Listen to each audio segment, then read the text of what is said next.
जब रहे विदाई हमें विश्वास रहल ना, तो देखनी झांकी के दिल में तू हमरा पास रहल ना।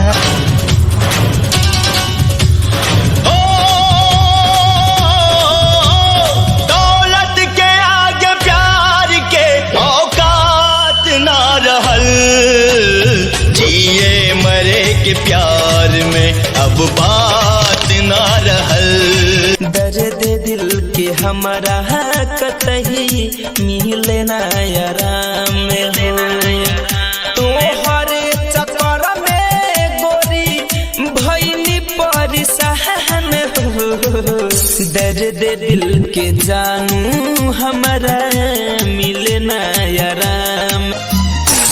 केहू कहे तो देखा दे सीना फाड़ के, दाग गहरा मिलल बाटे प्यार के।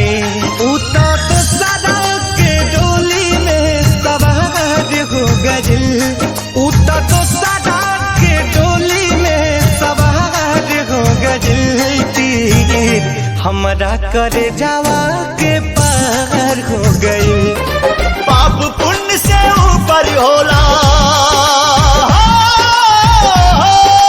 पाप पुण्य से ऊपर होला सच्चा प्रेम कहानी। इश्क गंगा के पानी कि हम पियले बानी हो, कि एकरा बूंद बूंद में डूब के जियले बानी हो।